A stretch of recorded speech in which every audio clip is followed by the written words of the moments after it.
ജയ ശ്രീ ലക്ഷ്മി നരസിംഹായ നമ. അപ്പോൾ ഞാനിപ്പോൾ ഇരിക്കുന്നത് നമ്മുടെ മംഗലാട് ക്ഷേത്രത്തിലാണ്, മംഗലാട്ടപ്പൻ്റെ തിരുസന്നിധിയിൽ. അപ്പോൾ നമ്മുടെ മംഗലാട്ടപ്പൻ്റെ ഉത്സവമാണ് ഇന്നലെ മുതൽക്കേ തുടങ്ങി. ഇന്നലെ കലാപരിപാടികളായിരുന്നു, ഇന്ന് ഗാനമേളയാണ്, ഇനി നാളെയാണ് പ്രധാനമായിട്ടുള്ള ഉത്സവം വരുന്നത്.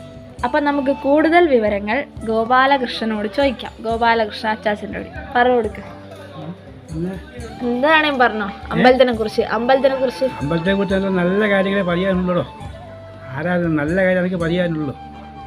ഇവിടെ ആരല്ല പ്രതിഷ്ഠ ഉള്ളത്? ഇവിടെ ലക്ഷ്മി നരസിംഹമൂർത്തി ആണ് മെയിൻ പ്രതിഷ്ഠ. ലക്ഷ്മി നരസിംഹാണ് മെയിൻ പ്രതിഷ്ഠ. പിന്നെ ഒരു ഗണപതിയുണ്ട്, വേറെ ദേവിയുണ്ട്, പിന്നെ അയ്യപ്പൻ, ശിവൻ. അപ്പൊ മനസ്സിലായില്ലേ? ഇവിടെയുള്ള മെയിൻ പ്രതിഷ്ഠ ലക്ഷ്മി നരസിംഹവും പിന്നെ ഉപദേവതമാര് എന്ന് പറയുന്നത് ഗണപതി, ശിവൻ, പിന്നെ അയ്യപ്പൻ, പിന്നെ ദേവി, ഇങ്ങനെയാണുള്ളത്. അപ്പോൾ ഉത്സവത്തിൻ്റെ മൂഡിലാണ് ഇപ്പോൾ ഉള്ളത്. ഇപ്പം ഇന്നലെയൊക്കെ കലാപരിപാടികളൊക്കെ അടിപൊളിയായിരുന്നു. ഇനിയിപ്പോൾ ഇന്നത്തെ ഗാനമേളയാണുള്ളത്.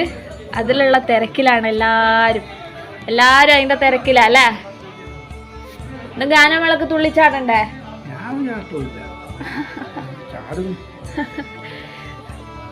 ഒരു ചാട്ടം ഇല്ലാതെ ഇപ്പം എന്ത് ചെയ്യാനാ?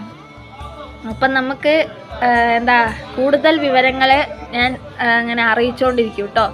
എല്ലാവരും മംഗലാട്ടപ്പൻ്റെ ഈ പേജ് സപ്പോർട്ട് ചെയ്യുക, ഷെയർ ചെയ്യുക, നമ്മുടെ ക്ഷേത്രത്തെ ഒന്ന് വൈറലാക്കുക കേട്ടോ. അപ്പോൾ എല്ലാവർക്കും ഭഗവാന്റെ മംഗലാട്ടപ്പൻ്റെ അനുഗ്രഹം ഉണ്ടാവട്ടെ. ജയ ശ്രീ ലക്ഷ്മി നരസിംഹായ നമ.